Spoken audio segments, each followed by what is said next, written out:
By Basque, it's like the outback if you ever went to Australia. So this to me is heaven. I'm away from all the hubbub of all the, big cities. So I like it out here. I like the peacefulness and the quiet. I mean, you got trucks going by, but once it gets dark, they shut down. The variety of things keeps it interesting.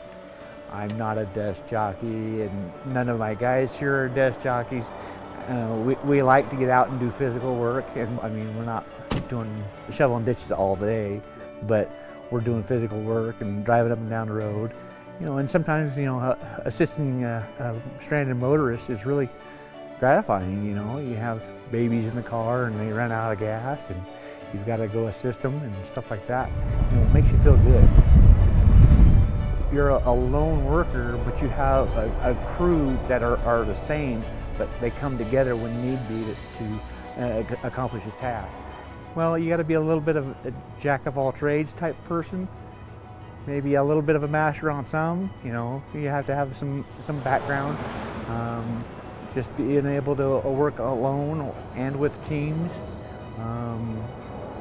Self-sufficient. I mean, on your own time, you got to find something to keep you busy, keep your mind straight, stuff like that. We walk, we interact with each other, do different things. It's just like any place else. I'm not a big fan of big towns. My wife is here, she likes it. She likes being out in the open. But I like being out away from the big cities. I like looking at the mountains, and I don't think I'd ever get tired of looking at them. The weather, changes things. The way they look, the lighting, from the sun and the clouds and whatever, so it's always different. I love it out here because it is so remote. It is a great secret. Don't tell everybody. We like it out here.